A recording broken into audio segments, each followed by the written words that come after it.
Assalamualaikum warahmatullahi wabarakatuh, sahabat Zakir. Kami bersama Profesor Kiai Haji Supron Makmun. Dia adalah guru saya, udah lama baru ketemu dari saya kecil. Supron Makmun adalah idola saya waktu takbik. Sekarang ingin bertanya sama Profesor, untuk peradaban Islam ini seperti apa, Prof? Untuk generasi muda memilih pemimpin, terus peradaban Islam di rumah tangga dan peradaban rumah di lingkungan, Prof. Itu sangat luas itu, saudara, pertanyaannya. Masya Allah. Peradaban Islam misalnya dalam pakaian kita jelas harus memakai yang nutup aurat. Jangan anak-anak putri kita ini dalam rumah-rumah kita ini jangan sampai tidak berpakaian secara Islam, tutup aurat. Itu peradaban dalam pakaian. Dan itu sekarang orang-orang orientalis barat berusaha supaya kita meninggalkan peradaban Islam. Lalu mereka katakan jilbab itu bukan ajaran agama, itu peradaban Arab. Nah ya, lalu mereka sebenarnya tidak mengerti semua peradaban Arab yang oleh Rasulullah dibiarkan itu menjadi peradaban Islam. Karena kalau tidak sesuai dengan Islam, mesti oleh Rasulullah dilarang peradaban itu. Jadi semua peradaban Arab setelah Rasulullah datang, Rasulullah tidak melarang, itu berarti peradaban Islam, bukan peradaban Arab lagi. Itu dalam ilmu mustalahul hadis. Kalau mereka belajar ilmu mustalahul hadis, semua perbuatan sahabat, semua perkataan sahabat yang dilihat langsung oleh Rasulullah dan didengar langsung oleh Rasulullah, kemudian Rasulullah tidak menghalang-halangi, maka perbuatan dan perkataan sahabat menjadi perbuatan Nabi. Itu dalam ilmu mustalahul hadis, jadi harus ngaji. Lah dikatakan ada yang dulu mengatakan assalamualaikum itu peradaban Arab, itu sangat keliru. Sebelum Rasulullah itu tidak ada assalamualaikum itu. Ada assalamualaikum warahmatullahi wabarakatuh setelah Islam. Zaman jahiliyah kagak ada itu. Jadi kita orang Islam yang orang awam bodoh itu tambah dibodohin lagi. Nah, di sini maka sekarang kita hidupkan ini. Dalam soal berpakaian, dalam soal pergaulan, dalam soal rumah tangga. Islamkan WC-nya, istilah saya. Islamkan dapurnya. Nah, bagaimana Islam, peradaban Islam di dapur? La taqulu amwalakum bainakum bil batil. Nah, inilah peradaban Islam. Jadi kalau ibu mencuci beras, mestinya ibu tuh bertanya, dari mana beras ini datangnya? Datang dari korupsi, jangan dimakan. Jangan sogok menyogok, dengan dimakan. Datang dari internet, tidak dimakan. Jadi kalau rumah tangga kita, kalau bangsa Indonesia, ya, saya kan cuma menawarkan kan, tidak, kalau bangsa Indonesia dalam soal rezeki memakai peradaban Islam, baru korupsi hilang, baru sogok menyogok hilang, rentenir hilang, penipuan hilang. Tapi selama, ya saya khutbahkan tadi, selama bangsa Indonesia pikirnya yang penting perutnya kenyang, halal haram sama saja, jangan diharapkan korupsi akan hilang, akan subur. Korupsi subur, sogok menyogok subur, rentenir subur, penipuan subur, karena dia mencari rezeki yang tidak peduli hal yang tidak pakai peradaban Islam. Mencari rezeki yang tidak pakai peradaban Islam, ini yang menyebabkan kekacauan negara. Kalau seandainya negara ini pegang peradaban Islam dalam soal ekonomi, pasti insya Allah korupsi nggak ada, sogok menyogok, penipuan tidak ada. Ini peradaban Islam dalam ekonomi. Nah, peradaban Islam dalam bermasyarakat. Nah, ini dokter yang jarang oleh kiai itu dikumandangkan. Nah, kita kumandangkan nanti. Islam itu membagi kafir itu dua. Kafirun harbiyun, kafirun timiyun. Ada orang kafir yang wajib kita perangi, wajib kita bunuh. Orang kafir yang memerangi kita dan membunuh kita. Lah ini yang kurang dikumandangkan oleh mubalik kita. Yang namanya kafir dhimiyun. Kafir yang wajib dilindungi oleh umat Islam. Kita wajib melindungi orang non-muslim. Non-muslim yang kayak apa? Non-muslim yang hidup rukun dengan Islam, damai, dengan tidak pernah menghina agama Islam, baik-baik dengan para ulama, tapi kafir. Itu namanya dalam istilah hadis dhimiyun. Nah, dhimiyun ini wajib kita lindungi jiwanya, wajib kita lindungi hartanya, wajib kita lindungi kehormatan. Tidak ada toleransi di dunia yang seperti Islam. Tidak ada. Tidak ada, saya katakan. Kita wajib melindungi orang non-muslim yang mereka hidup rukun dengan kita. Sampai Rasulullah mengancam, waman ada dimiyan faqad adani. barang siapa yang menyakiti orang-orang non-muslim yang mereka rukun dengan orang Islam, damai dengan orang Islam, sama dengan menyakiti saya. Ini hadis. Dikuatkan di mangka man ada dimian fa ana husmuhu. Idza ma kuntu haswasum yaumil qiyamah. Barang siapa yang menyakiti orang non-muslim yang mereka hidup rukun dan damai dengan Islam, saya lah musuhnya, kata Rasulullah. Nanti saya musuh pada hari kiamat. Mana ada toleransi yang seperti ini? Enggak ada. Peradaban Islam lah yang Islam yang punya dalam bermasyarakat, berkelompok, hanya Islam yang punya. Sampai Rasulullah berpesan, Allah Subhanahu wa taala Al-Qur'an, la tasubbul ladina yad'una min dunillah fayasubbullahu adwan biwari ilmin. Jangan kau menghina orang-orang yang menyembah kepada selain Allah. Karena nanti mereka akan menghina Allah. Timbullah permusuhan tanpa ilmu. Nah, ini namanya toleransi. Cuman di Indonesia ini toleransi akan bawa kepada kemurtatan. Yang namanya pluralisme.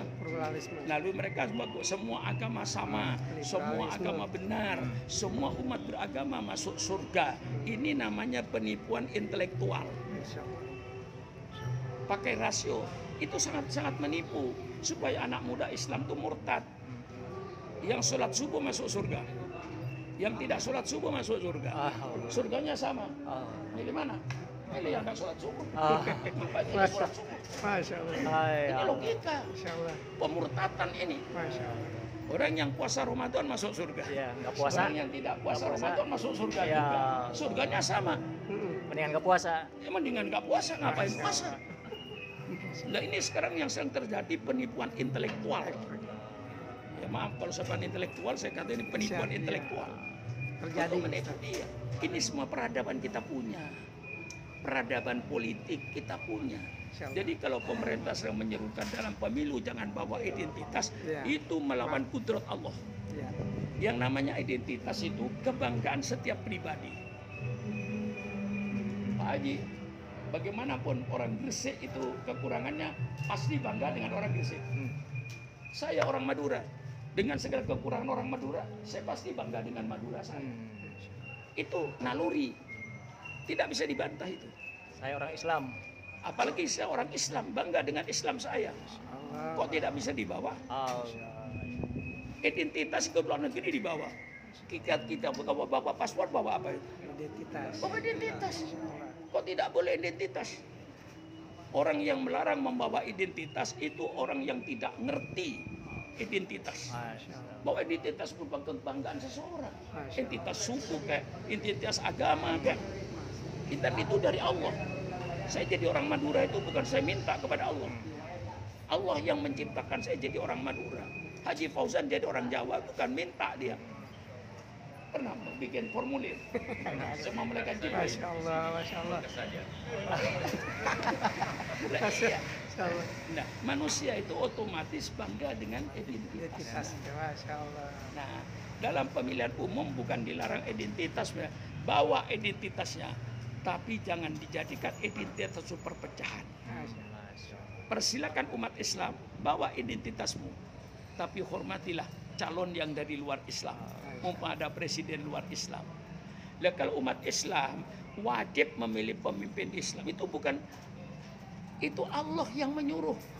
La tattakhidhu awliya'akum min dunil mu'minin. Itu kan Allah yang nyuruh. Jangan kau milih pemimpin selain orang-orang yang beriman. Dalam negara yang mayoritas Islam, haram umat Islam memilih non-Muslim. Persilakan tuntut saya ke pengadilan. Insya Allah akan saya dengungkan peradaban Islam tentang Masya Allah. Kalau kita bicara soal politik, Islam yang kaya dengan politik, baik ayat Quran maupun hadis. Sekarang dokter bilang, kullukum ra'in wa kullukum mas'ulun 'an ra'iyatihi. Ini 100% politik. Setiap kalian adalah pemimpin. Setiap pemimpin akan dimintai pertanggungjawaban kepemimpinannya. Jangan enak-enak pemimpin berpesta pora dengan duit rakyat. Sedangkan mereka tidak memikirkan rakyatnya. Itu pemerintahan yang dolim. Peradaban Islam kurang baik gimana? Kullukum ra'in wa kullukum mas'ulun. Adakah peradaban politik yang lebih indah dari hadis kullukum ra'in wa kullukum mas'ulun? Adakah ayat Quran yang lebih bagus? Innallaha ya'murukum an tu'addul amanati ila ahliha wa idza hakamtum bainan nas an tahkumu bil adli. Tolong carikan peradaban politik yang lebih tinggi dari ini. Allah perintahkan, jangan kau berikan amanah, jabatan, sembarangan, tapi carilah ahlinya. Antu adul amanat ila innal yawma antu adul ila ahliha. Ahli-ahli yang profesional. Yang para ahlinya. Ya, jangan mengangkat ketua RT sembarangan, ketua RW sembarangan, lurah sembarangan, camat sembarangan, wali kota sembarangan. Jangan ngangkat gubernur sembarangan, jangan ngangkat presiden sembarangan, jangan ngangkat menteri sembarangan, jangan ngangkat otoritas. Inilah peradaban Islam. Kalau saya mau bicara. Masya Allah, tadi Profesor Kiai Syukur Ma'mun mengatakan mudah-mudahan peradaban Islam sekarang tinggal menuju kemajuan, tinggal kita bagaimana menata Islam itu pada diri kita agar kita di dalam memimpin juga masuk ke peradaban Islam, keluarga kita memasukkan peradaban Islam, di lingkungan kita bawa peradaban Islam. Satu hal yang ringan, ya. Kalau seandainya Islam tidak masuk ke Indonesia, nggak ada orang bicara adil. Tolong carikan bahasa Indonesia adil apa? Carikan bahasa Sundanya adil apa? Carikan bahasa Jawanya adil. Tolong carikan. Tidak bakalan ketemu. Seandainya Quran tidak masuk ke Indonesia, nggak ada orang ngomong adil.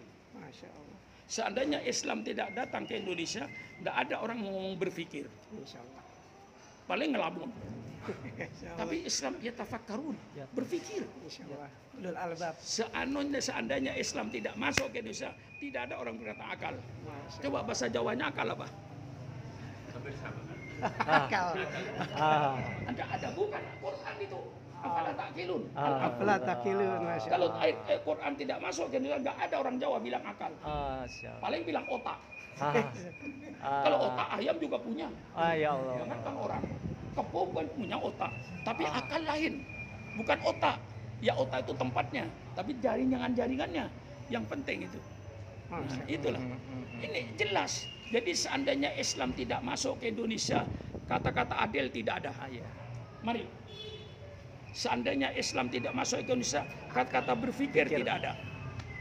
Seandainya Islam tidak masuk ke Indonesia, kata-kata akal tidak ada. Itu diantaranya. Masih banyak lagi bahasa Indonesia, kalau dokter teliti, mungkin 30% sampai 40% bahasa Arab. Alat bahasa Arab, kertas bahasa Arab, kursi bahasa Arab, dewan bahasa Arab, perwakilan bahasa Arab, rakyat bahasa Arab. Mana yang tidak bahasa Arab? MPR bahasa Arab semua. Kalau kata dituduh kadrun. Masya Allah. Kalau memang anti kadrun, semua bahasa Indonesia yang berasal dari Arab hilangkan. Masya Allah. Baru nggak bisa ngomong saudara. Masya Allah. Nggak bisa ngomong lagi. Mau ngomong majelis bahasa Arab. Nah inilah pengaruhnya Al-Quran terhadap bahasa Indonesia. Maaf ya, profesor saya bukan agama. Semua orang menyangka profesor saya agama. Berarti Pak ya apa? Profesor saya ini yang menilai bukan perguruan tinggi recehan. Chicago International University di Amerika Serikat. Yang kasih gelar saya profesor, tapi bukan di bidang agama. Di bidang manajemen. Dia meneliti saya mulai tahun 83-85. Sudah meneliti Syukur Ma'mun itu. Siapa dia? Ketika saya memimpin lembaga dakwah Nahdlatul Ulama, saya memimpin Robitul Ma'ahid, saya memimpin Ittihadul Muballin, banyak lekor saya pimpin. Ini mereka nilai selama organisasi yang dipimpin oleh Syukur Ma'mun tidak pernah terjadi keresahan. Musyawarah nasionalnya berjalan aman, pemilihan pemimpin berjalan aman. Selesai muktamar nggak pernah punya hutang. Masya Allah. Di sana meneliti, di Amerika diteliti yang mananya manusia Syukur Ma'mun ini dalam bidang manajemen punya keahlian. Mengatur organisasi tidak ada yang kacau. Sampai pondok pesantren Darul Rahman. Sudah berumur 50 tahun, nggak ada kekisruhan apa-apa. Kuncinya, dan di situ mereka menilai manusia ini pantas saya hormati untuk dapat menggelar profesor dalam manajemen. Waktu itu saya diminta bukan di acaranya Ibu Nasir, bukan di tempat recehan, diminta yang mau di Australia, mau di Amerika, mau di Filipina, mau di Indonesia. Ada dapat di Universitas Amerika. Saya pilih Indonesia karena nggak punya duit. Nah, kalau saya rombongan Bapak Haji Fauzan ke Amerika kan ya, kalau Masya rombongannya 20 orang aja. Masya Berapa? Allah. Saya Sehat, pilih Ustaz. Indonesia. Istirahat, Ustaz. Oke. Sudah ya? Terima kasih Pak Prof. Mudah-mudahan sehat selalu Prof. Insyaallah. Demikian tadi 10 menit patah dari Profesor Sukron Ma'mun dan guru saya dari kecil, tapi beliau tetap eksis dalam berdakwah. Semoga mohon doanya agar guru kita Sukron Ma'mun selalu sehat dalam lindungan Allah Subhanahu wa taala. Untuk jangan patah semangat, tetap berbangga hati. Kita peradaban Islam harus kita mulai dari sekarang, dari lingkungan sampai dari RT RW sampai ke pemerintahan, kita bawa Islam. Demikian, terima kasih untuk siar Islam dakwah kita. Sahabat Az-Zakir, Assalamualaikum warahmatullahi wabarakatuh.